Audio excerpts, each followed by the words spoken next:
A Skeptic's Path to Enlightenment is a nonprofit organization supported entirely by your donations. If you've ever enjoyed one of our podcast episodes, community, or classes, please consider making a donation of any size right now on our website at skepticspath.org. There you can also find links to purchase the book based on the podcast, How to Train a Happy Mind, or join our Train a Happy Mind community that meets weekly for lectures, meditations, and discussions.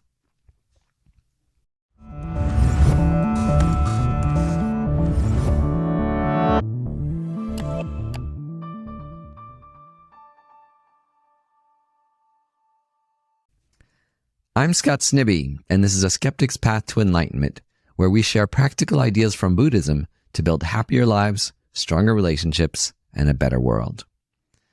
For this week's episode, we're sharing a recent meditation I led for our new Train a Happy Mind community on letting go of suffering. Every Sunday morning, I now lead a meditation on one of the topics from How to Train a Happy Mind. Sometimes I also expand into other topics or lead practices relating to current events. In the book, this topic's chapter is called Am I the Most Important Person in the Universe? In this talk and its meditation, I touch on how our own delusions of anger and attachment connect to the bigger problems in the world like war and the activists working to stop it. I also share some thoughts on what I've learned about how to be an effective activist from a book that I recently read called America's Racial Karma, and how racism, sexism, and colonialism connect to what Buddhists understand as the core delusion of pride or arrogance. I also want to mention that on the few occasions I'm not available on Sundays for the community, the extraordinary teacher Tenzin Choki is going to lead the talk, meditation, and discussion. Her first one is coming up on August 11th, and I encourage you to check out her skillful, socially engaged ways of sharing Buddhist teachings that are accessible to modern people. If you enjoy this sample of the community, consider joining us for our weekly meditation, classes, and discussions. You can sign up at trainahappymind.org. There's a recommended donation, but anyone can join for free, or you can try out the community in a 1-month free trial. Today's topic is, Am I the Most Important Person in the Universe? Which I feel kind of proud of coming up with that title, because I think it's a lot more of a draw than suffering, which is the typical Buddhist name for this topic is suffering. And it was the first topic that the Buddha taught, actually, the Four Noble Truths. And so, I mean, you've heard me say this before, but it's kind of the worst possible marketing ever for Buddhism to start with the topic of suffering. Because you hear like life is suffering and you're like, yeah, okay, I don't need somebody to tell me that. And, I think a lot of people move on. So I'm going to talk a little bit about this topic. I actually do like this title for it, Am I the Most Important Person in the Universe? Because that just massively cuts to the chase of the source of suffering, which is this sense of feeling separate. They say in Buddhism, I think naively before I came to Buddhism, I thought Buddhism was about dissolving yourself, which in a lot of ways it is. But if you don't know what that means, it's pretty scary. I was really scared of it. I was like, wait a minute, my brother became a Buddhist before me. And I was totally scared that he was going to just lose his personality, become kind of like a blah, nothing exciting, nothing painful. But luckily that didn't happen. He was a skate punk and a photojournalist. Very funny, also really amazing sense of humor. And those things never went away though. So I saw that you don't actually dissolve yourself the way we think of a self as, like the Dalai Lama really shows. In fact, I heard him say once, you can have a huge personality and no ego. Like those two things are separate. So it's possible. And he also said everyone gets enlightened in their own way, which was very, very inspiring to me, because I think to a lot of us, we think of the path as a kind of blotto, like, oh, it just seems kind of boring actually, which is sad that enlightenment sounds boring. But I do think it's the way enlightenment's described doesn't seem interesting, where you even out all your emotions and you no longer have a self. So I think it's worth starting with that, like the goal and the reason, rather than, the kind of obvious point that there is suffering. what's the point? The point is actually to be free from suffering in a way that's really original. Everyone gets enlightened in their own way. That is such a powerful statement. Whether or not you believe in enlightenment, you could just say everyone moves toward enlightenment in their own way. And you see it. You see people like Venerable Robina is a good example. She's a Buddhist nun I know, and she was very, very aggressive and angry for very good reasons. And I won't get into all of those. As a woman, she had awful things happen to her. And then she gradually kind of purified those aspects, but she still has the power. Like she has kind of like the power and the energy of anger without actually being angry. Like they say these aspects, this comes more from Vajrayana Buddhism, but they say that when you purify your anger, it becomes what's called mirror-like wisdom. So it's not like you just completely become free of anger. It's like, nothing bothers me. I'm not mad about the fighting in the Middle East or Ukraine. Everything's fine. No, not at all.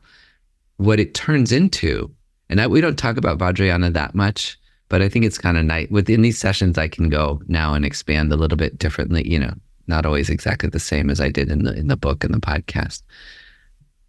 This mirror-like wisdom is seeing things really clearly. Like that's the essence of anger. When you get rid of the diluted aspects of anger, which we'll talk about in a minute, what remains is the clarity. Like, so there's an aspect of anger that's really clearly seeing like this thing should not be, this thing is wrong.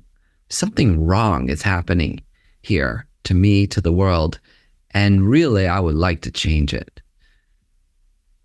And we'll talk about the diluted aspect of anger in a second, but I kind of like this approach of starting from the purified aspect of anger, which is mirror-like wisdom. You just see absolutely clearly like, wow, that has to end. In my own life, that conflict needs to end in the Middle East.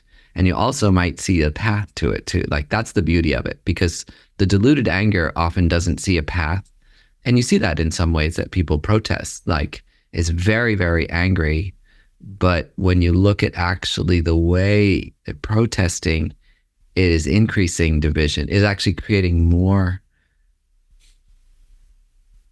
fighting, right? Even though people out there on the protests aren't necessarily killing each other, they're fighting their own little war out there on the street. Not everybody. Not some protests are very effective and nonviolent and constructive, but others are actually just mirroring the war out there, whatever side you're on too, not without taking sides, that they're mirroring the war, just using verbal violence instead of physical violence to go out and fight our own little war on a college campus or in front of a government building or something like that. So the purified aspect of anger, mirror-like wisdom, it sees the problem very clearly and it points towards the solution to it, points towards like, here's what I can do. Here's what I can do. And I'm not pretending I know that's the solution. Although you can think about it. You can look at the way other conflicts ended nonviolently through discussion, through acknowledging the perspective of the other side and that they have legitimate needs underlying potentially illegitimate actions. But I like that. I think it's very nice to think about this, because otherwise you think, well, what's the point? Why do I even want to get rid of suffering? The Western psychological perspective on suffering is actually more like you need a little bit of everything. You need a little bit of sadness. You need maybe a little depression, not like clinically depressed, but that the most a person can have is a kind of like ups and downs, going between sadness, dissatisfaction, and then fleeting pleasures. That it really is, I think, the Western psychological model. It doesn't believe it's possible to gradually grow and grow and grow your joy, your enthusiasm, your love, your compassion. More today, a little bit with positive psychology, they are taking that perspective. But the Buddhist psychological view, it's extraordinary in saying there's an unlimited capacity for fulfillment and satisfaction in life. And that's the reason to think a little bit about suffering and its causes. Because the reasons we suffer are because of mistaken views, like a total misunderstanding about reality. I think that's a good way to start, actually, because then it gives the motivation of like, why do we even think about this topic? And then, traditionally you go through these 3 forms of suffering, which is pretty illuminating if it's not a turnoff. You could also say dissatisfaction is a good way. The earlier topic of impermanence really leads up to thinking about suffering because, things are always changing and not always for the good. First form of suffering is the things we normally call suffering, like wars. And there's a big list. There's all these different lists and different numbers, but getting what you don't want and not getting what you want, I like to kind of list those two. That's like a very normal kind of suffering that happens to each of us every single day. Like we wake up and we have certain things we want that day and certain things we don't want. I do. And then we don't get them and then we're disappointed. And then we get things we don't want, like someone criticizes us or we get a big bill or something breaks, like this is like the ordinary forms of suffering. When you really get into it, you study it for like a couple of weeks and you go into all these long lists. Loneliness is one of these forms of suffering, which is nice to acknowledge. Like it's totally normal form of everyday suffering is feeling lonely. Constant change of status is another one that you just can't, even in my own life, it's different. Like I was an artist. I was like quite a well-renowned artist and had pieces in the MoMA and the Whitney Museum. And now I'm less known and people, what happened to him? Is he still alive? That kind of thing. But it happened. I looked at my grandfather, who was an architect. He studied with Walter Gropius at Harvard, the great modern architect. And he was flying high, working in Manhattan, like Mad Men kind of life, drinking many drinks over lunch and flying all over the world in the early jet age when he had the first jet planes. Then he had kind of downfall, a lot of it because of his own personality, because he was quite egotistic. So he kind of lost his position and got in arguments with his bosses. Then he was turned in by his brother. He was a communist. He really worked for like labor rights and Black rights very early in his life, very early for an American. And so his brother turned him in to the House Un-American Activities Committee. So he was blacklisted and he couldn't practice architecture at all. And then I saw at the end of his life, I took care of him because he was a drunk. He beat up his kids. And so his kids didn't want anything to do with him as he got older. So I took care of him right to the end of his life at a nursing home. And he was like a little baby. I think a lot of us have seen this with our grandparents, some of our parents. He was like a little baby, everything forgotten. It was amazing in his nursing home because many powerful people who had powerful lives and everything, all different people who had been incredible mothers and lived doctors and lived powerful lives. And they're all like babies, at the end of the life. So that's another one, constant change of status. Each of these you could meditate on for like an hour. When you study this topic deeply in the Lamrim, you take every little subtopic. Anyway, that's just the first one, is suffering. And you can see there's a lot of them. And it's just good to come to grips with that it's inevitable. It is inevitable that we have problems in life. I was having some physical problems, some weird things happening with my body and going in and trying to figure it out. But my wife is like, aren't you worried? Because there are some concerning things. And I just actually can't muster the worry. I've been practicing for 25 years and I kind of try a little bit. She's so worried. She's staying up at night. I'm so worried about you. What's going to happen? And I was like, I don't know. We have to find out what it is and if it really is a problem. And then if it is very serious, then you deal with it. And if it's not, you don't. And even if it leads to like a death, it's like, we're all headed, it's all happening to all of it, right? Like, it's quite nice to feel that this stuff does sink in. Because I sit there, because she's like, are you worried? I'm so worried. And I sit there trying no, I can't actually be worried about it. It's just, once you think about this every single day, you think about impermanence, death, sickness, suffering hits everybody. You're like, oh yeah, it might be my turn. And you want to keep a constructive attitude through whatever it is. Hopefully it's not that big. Hopefully you're not worried. It might, but I'm not worried actually, which is it's nice when you get tested. You don't really know how you're going to respond in life until you get tested. And that's what the practice does. If you practice enough, I think eventually then the test comes and you do okay on the test. So that's the point of thinking about suffering, is actually when real problems come, you're like, oh yeah, I've been practicing for this. This is normal.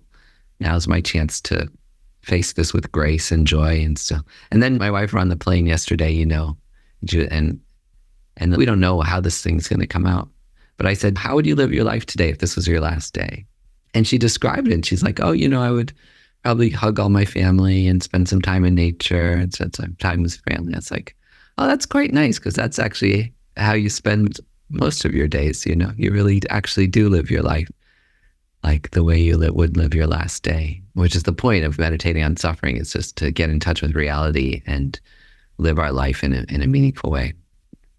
So anyway, that's number one, just suffering, and why you think about suffering. Not if there weren't a way out of it too, if there weren't a way to process it, there wouldn't be a point of thinking about it. Not that you can't get out of suffering, but you can get out of the mental aspect of it making your life miserable. So you have the suffering of suffering. Then you have the suffering of change, which they say is pleasure, actually. And that goes back to the topic of impermanence.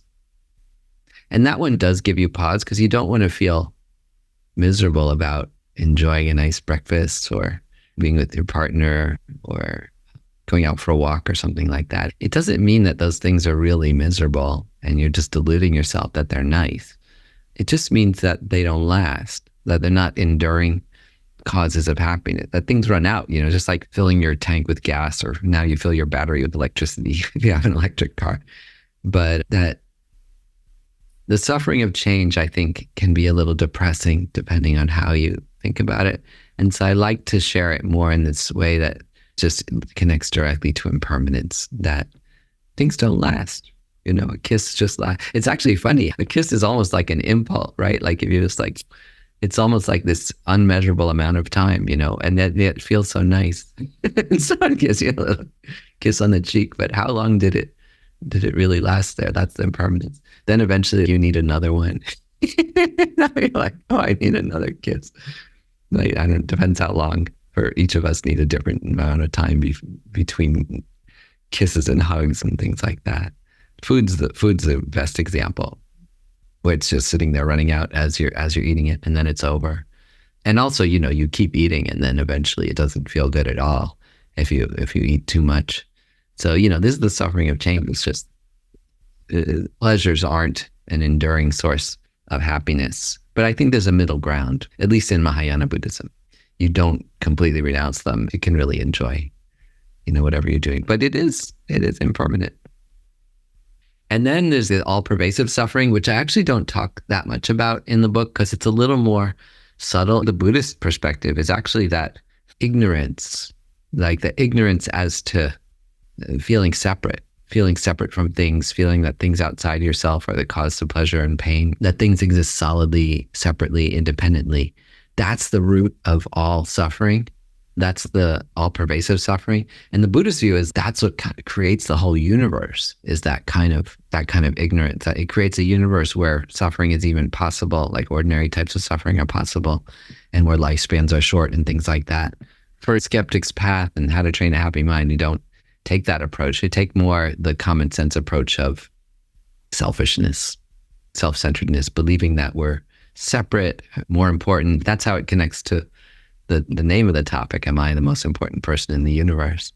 Because that's seen as the root of all suffering, is that last form of suffering. The all-pervasive suffering is ignorance. And there's more, so I tend to just use a more common sense approach. But today I kind of like mentioning some of the more Buddhist aspects, that there is a deeper idea that even creates our whole universe, our reality, and this life is that ignorance. And if you can cut that ignorance, that's the real way to eliminate all forms of suffering.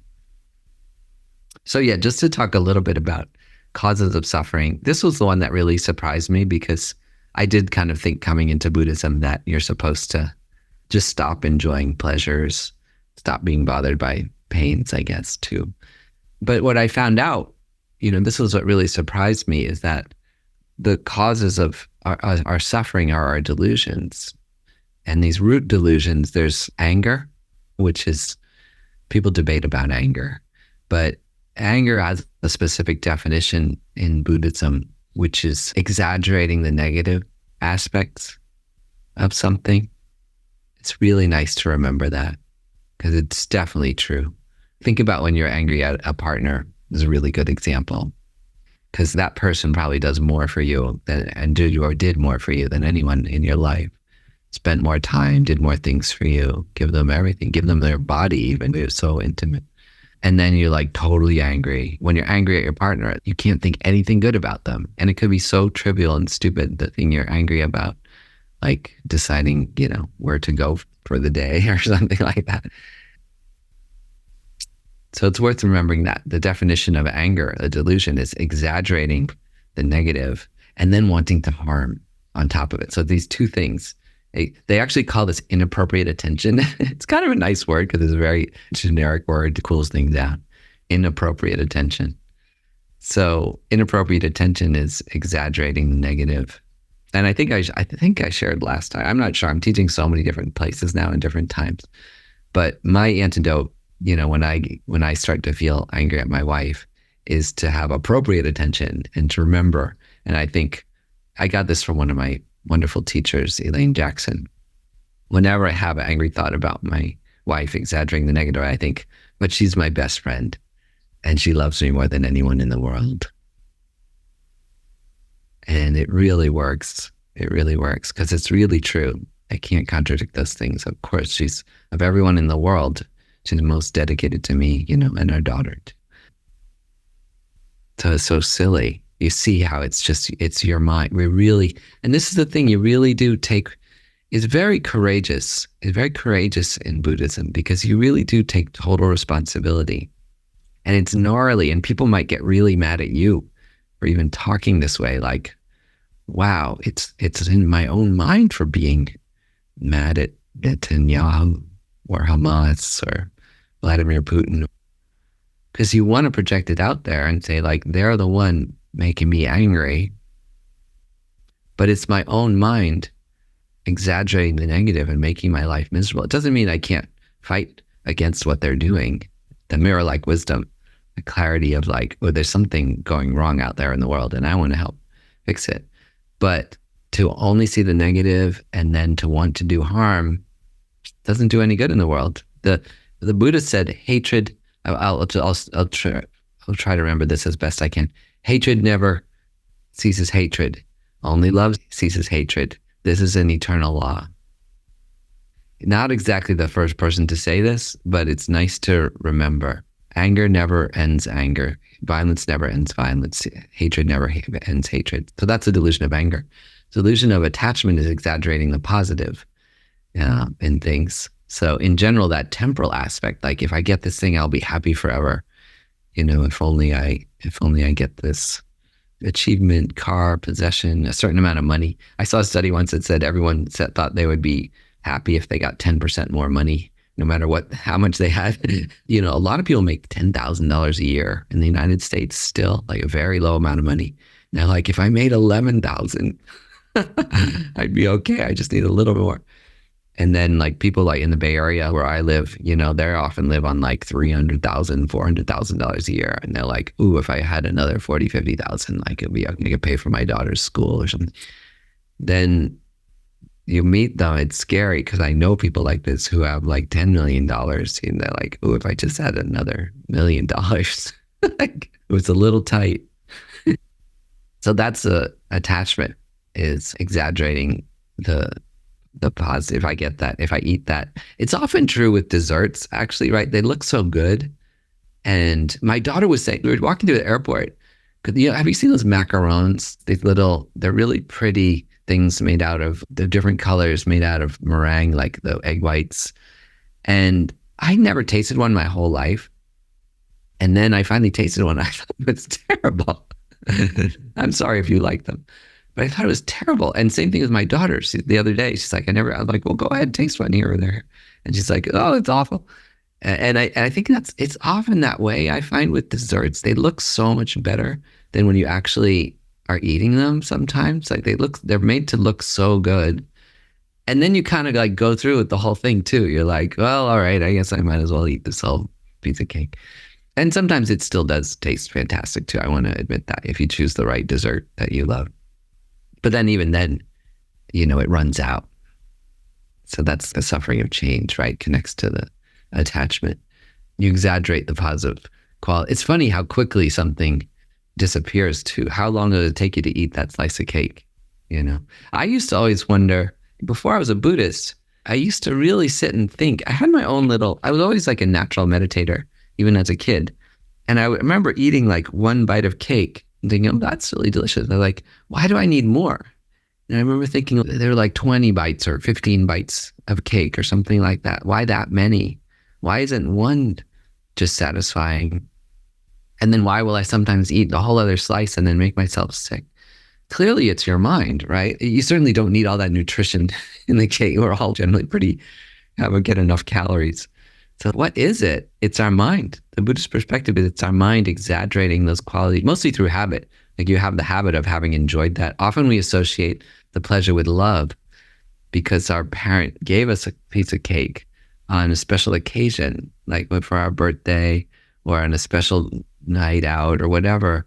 So it's like that eating that cake reminds you of love, but there's no love coming from the cake. It's just a reminder of the experience, and so that it's dissatisfying. Anyway, I encourage everyone to do it themselves. You see, I'm kind of sharing my own personal meditations. You don't have to do these in the standard Buddhist way. It's nice to think for yourself about pleasures and their impermanence and what's nice about them and what's not. And am I really enjoying this? And if I am, why do I need so much or so little? And when did this association begin? Some things are awful when we first try them, like alcohol, tea. My daughter's like, she tries these things. We say it's an acquired taste. That's weird. Why do we train ourselves to like something that tastes awful when we start, or that's quite bad for us, like vodka or something like that? Anyway, I like going down these deeper chains, because that's really what you do in meditation. So that's anger, attachment, and then there's ignorance, which we talked about a little bit already. Those are the root delusions. They say there's two more. There's also pride and jealousy. I don't have that much problem with jealousy for some reason. A little bit, everyone, very rarely though. So I don't think about that one as some people that like totally can, especially really famous people and very successful people. That's like a dominant delusion, is like wanting. So the antidote to that is rejoicing. It's rejoicing in the good that other people have. But I do have a problem with pride, and have had problems with pride. And that one's really interesting. I just finished this book called America's Racial Karma, about race and Buddhism. And I liked it because it connected racism with this fourth delusion of pride, or arrogance, they call it sometimes. And I like that because people sometimes talk about these issues like racism, sexism, as if they're sort of unique, specific delusions, which they are. They have their unique qualities. But from the Buddhist perspective, they're manifestations of a broader principle. So things like racism, sexism, oppression, colonialism, they're all manifestations of pride, this fifth delusion, which is, it's an aspect of the other. It's kind of an elaboration of the three root poisons, as we call them. But it's nice to talk about it separately. That's one of arrogance, because it's feeling that you're superior to someone else, or inferior, actually, which people talk about less. But it's either way. It's not feeling that people aren't equal and that you're either superior or inferior to others. And that makes that actually starts to put racism, oppression, colonialism in their place, because you see, it's this manifestation of this universal delusion of feeling superior or inferior to somebody. You need both, right? Like both sides are codependent, and they talk about this a lot in today's writing on racism. There's like the inferiority and the superiority complex. But I like that a lot because the antidote is universal, which is equanimity, of cultivating the feelings of equality. The antidote to pride is equanimity, and remembering that all people are equal, which we'll do in a few weeks. I think I'll expand that section on love maybe to a few weeks, and we can do equanimity just by itself. But it was nice because it reminded me like, that would be the cause of the antidote to racism, oppression, colonialism, social inequity. That's really the seeds of it are in equanimity, feeling the equality of all people. Anyway, it is actually a great topic. as you get into it, suffering. I'm not sure it should be the first topic most people hear in Buddhism. But you see, it does get quite tasty and juicy as you start getting into. You see, now we could talk about it for a week, actually, in great detail. But we should do a meditation. So let me bring out this first round through. I'm going to do these the way that I do them in the book. So this is called the meditation on letting go of suffering. So, and then I think we should still have some time for questions. Okay. So get yourself into meditation posture.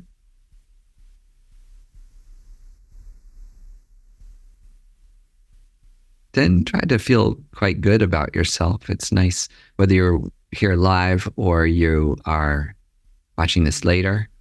It's nice that I made the effort to meditate today. There's so many other things I could be doing right now.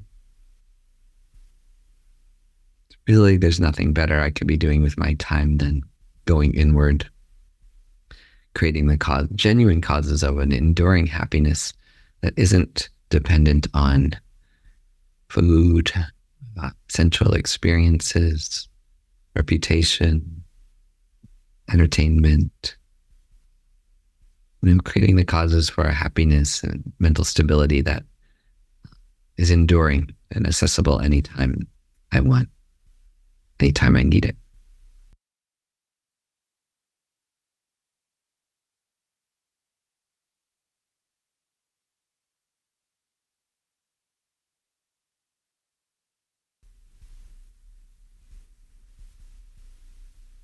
And then just for a minute, let's meditate on the breath to stabilize our minds.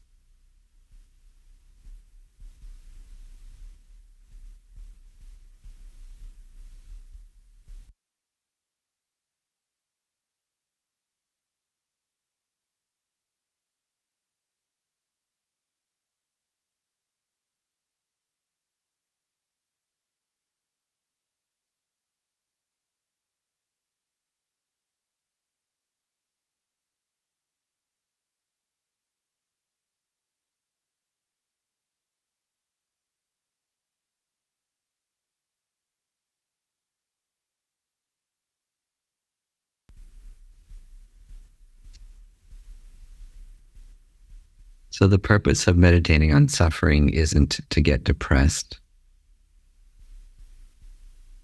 but to get a clear-eyed view of reality.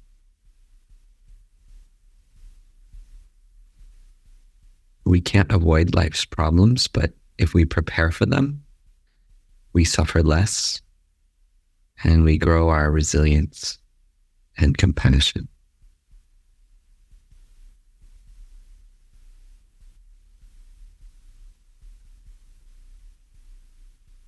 We first remind ourselves of the first form of suffering, called the suffering of suffering.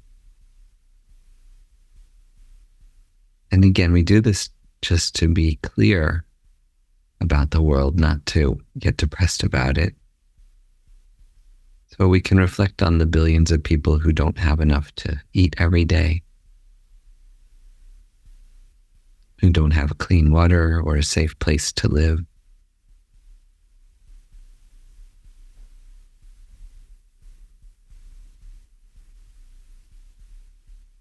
And think about the physical pain that many of us might be feeling right now.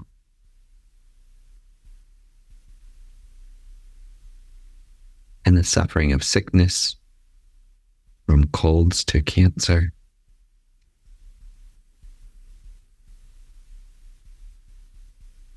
Sufferings of war, imprisonment, oppression,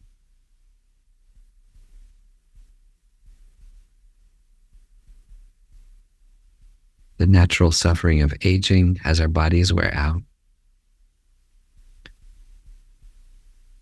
Even though it's earlier in the path, I find it nice to infuse this with compassion,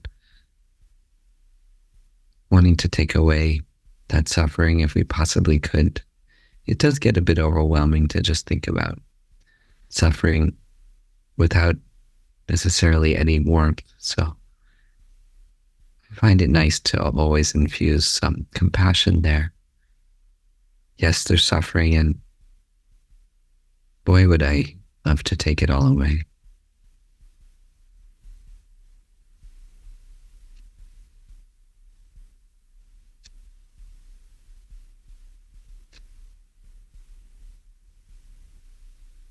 Think about everyday forms of suffering, like not getting what we want, getting what we don't want,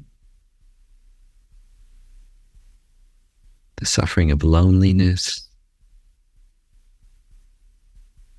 the instability of our reputation and job and relationships,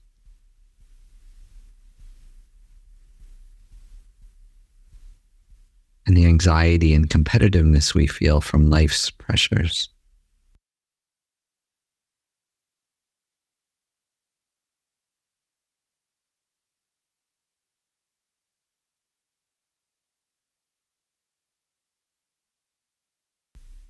As we do this, we not only expand our compassion, but we also prepare ourselves better for the problems that we'll inevitably face in the future.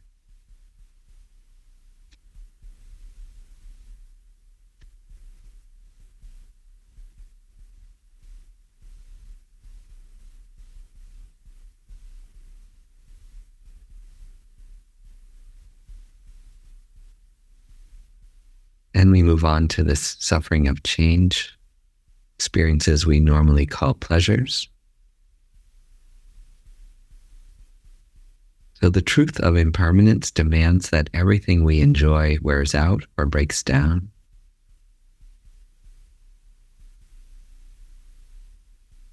Everything that begins also ends. Our phones, our cars, our homes, even civilization itself.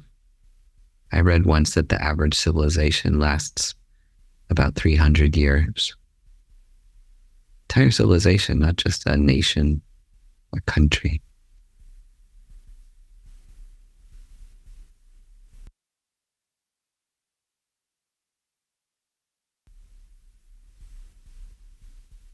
And then even before things wear out, our minds can change. We get tired of the fancy phones we once unboxed with excitement. We get annoyed with a partner we thought would make us happy forever. People even get sick of their country, decide to leave it if a leader is elected that they don't like. So our feelings are unstable.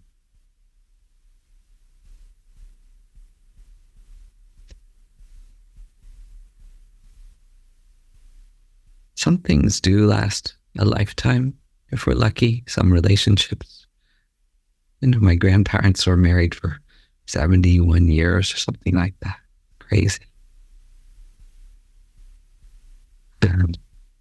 Or our home, some people live in a home the whole life that they love. Other heirloom objects, quite durable, but then we still have to accept that when we die, we lose these things too. So it's a very important part of contemplating impermanence every day if you can.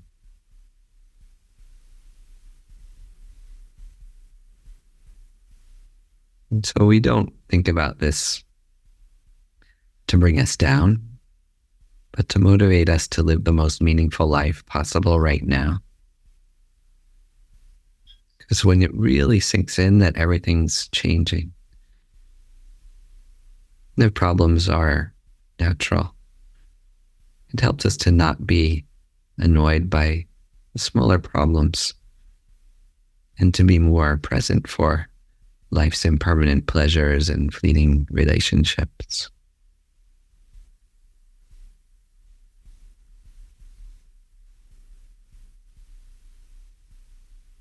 And then we go into the sources of suffering, our delusions of attachment and anger and ignorance. Attachments when we exaggerate the positive in someone or something, when we look at a product or a person or an achievement, and all we think about is how it's going to make us happy.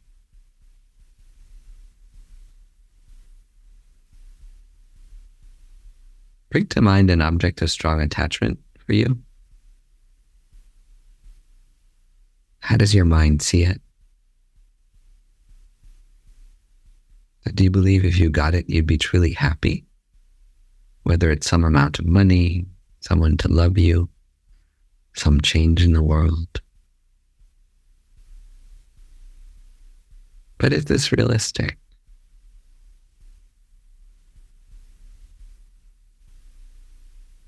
Let's see if your attachment goes beyond healthy goals. We say there's a mental factor called aspiration, which is a positive mental factor of wanting something to happen in the world, that's beneficial. But see if the attachment is what you have in your mind sometimes that goes beyond having a healthy goal to become this agitated state of mind that can't be satisfied unless it gets what it wants.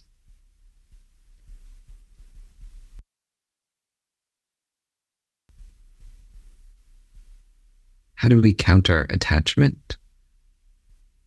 One way is to remember the drawbacks of the object. Is this person always going to please you?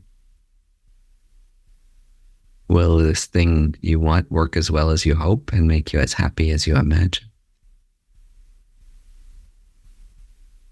But what if it gets damaged or stolen or puts you into debt, forces you to work longer and harder? It's nice to remember even the drawbacks of success and wealth and fame. We often project that famous, wealthy people have it all. But it's not difficult at all to scratch the surface and see that they have enormous sources of suffering too. And if we attained that wealth, the success, or fame, we would have those sufferings too.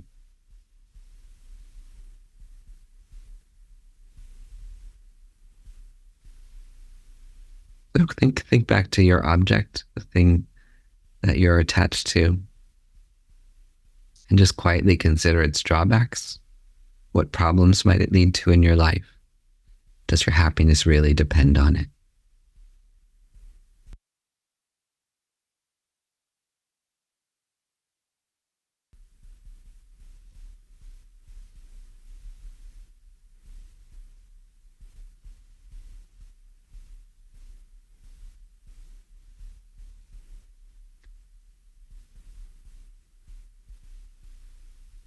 And anger is when you see an object or a person, an experience, and all you can think of is the negative.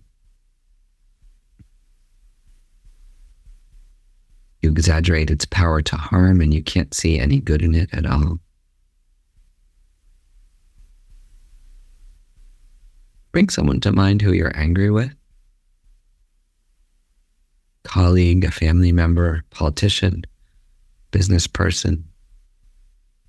Someone in the world who you feel is harming you, harming others, who you might even consider your enemy. It's funny because you might be angrier at someone you're close to, who you have a tiny disagreement with.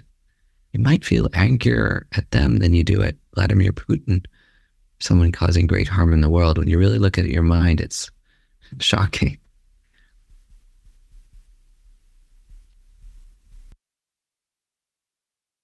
The person you're angry at, can you see any good in them? Or does your mind project only harm and annoyance?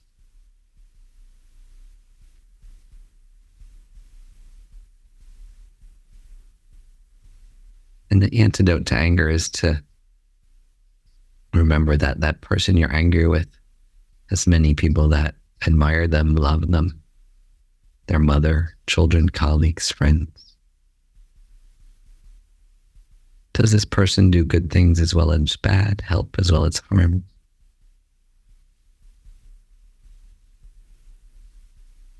And this is difficult, but if you put yourself in the other person's shoes for a minute,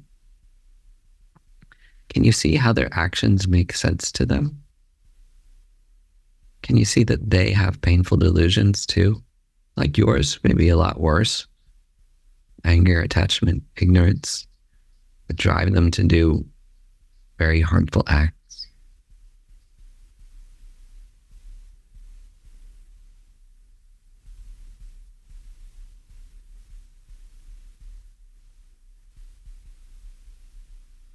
Going even deeper, could this person's annoying or destructive behavior, even help you to lessen your own anger by giving you the opportunity to practice patience. It's the antidote.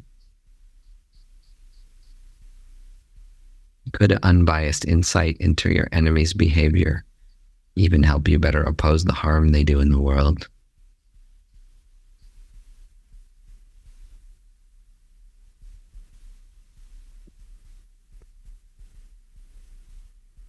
And we look at ignorance. To ask ourselves honestly whether we think, or sometimes think, I'm just a little more important than everyone else. My problems, my suffering, my needs, my relationships. Or the opposite, I'm less important.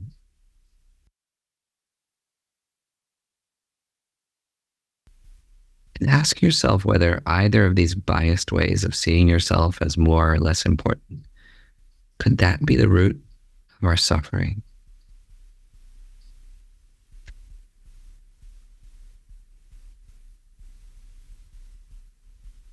Is it possible to cultivate equanimity, find a more balanced way of seeing ourselves not more or less important than others, but equally deserving of happiness and freedom from suffering?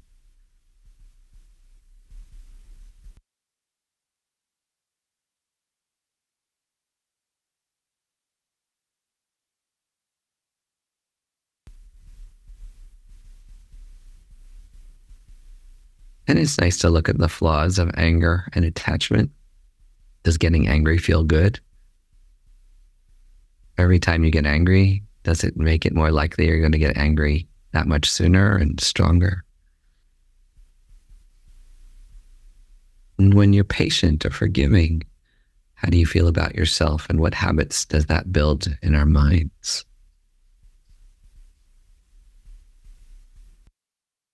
When we feel attachment, is it energizing or agitating? Honestly, does it really feel good feeling that attachment?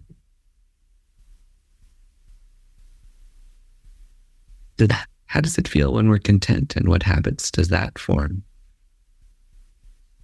You know, you don't see big billboards advertising contentment, but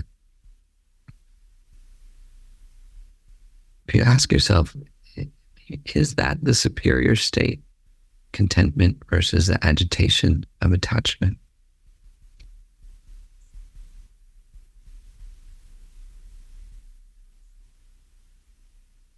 How much control do each of us really have over reality, people, the planet? You know, trying to satisfy our anger and attachment externally, it's quite exhausting. And then how much control do we have over our mind? It may be difficult, but by gaining control over our minds, could we find a more stable source of happiness and even a more stable ground to genuinely help others?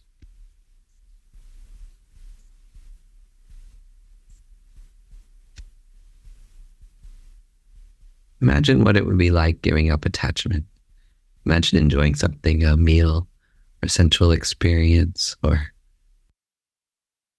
being praised, gaining some status, wealth. Imagine those things happening and not feeling attached. How much nicer is that?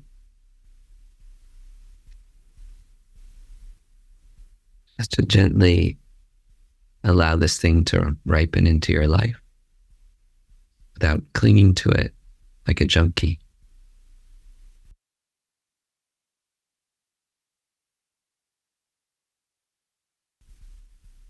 And when you let go of anger, imagine more clearly seeing the cause and effect behind people's actions, how what they do follows back a long, long chain of cause and effect that began so long ago. How their actions, however wrong they seem to us, make sense to them. And that the most powerful path to resolving conflicts is through genuine understanding, dialogue, compassion, empathy.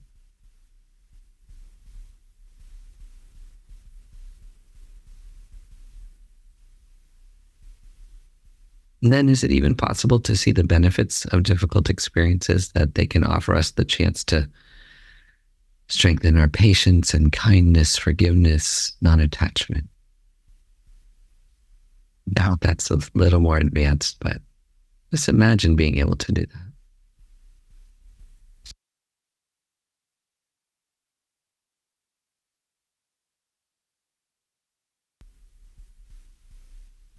And as we come out of the meditation, we can set an intention to watch our attachment and anger more mindfully, become aware of the drawbacks of craving, choosing healthier ways of responding or not responding to our urges. Notice when anger arises, how it exaggerates the negative so extremely in others, especially people close to you. And with people further away, do they do good things too? Are their own minds subject to delusions?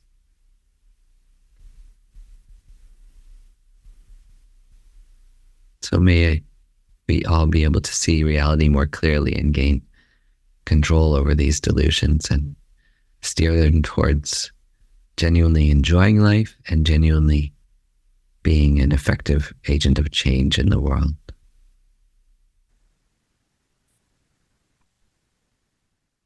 Thanks for joining us for this discussion and meditation on letting go of suffering from our Train a Happy Mind community. If you'd like to join the community for its weekly meditation, classes, and discussions, you can sign up at trainahappymind.org. There's a recommended donation, but anyone can join for free or try out the community in a 1-month free trial. Please also consider making a donation to our podcast if you have the means. A Skeptic's Path to Enlightenment is a nonprofit organization. Our podcasts and programs are free and ad-free thanks to our generous donors. To support us now, visit our website at skepticspath.org. We accept cash, credit, Bitcoin, and other cryptocurrencies, and your donations are tax-deductible in the U.S. Thanks to Annie Nguyen for production and story editing, Christian Parry for mastering, and Isabella Acebal for marketing. We wish you a wonderful day.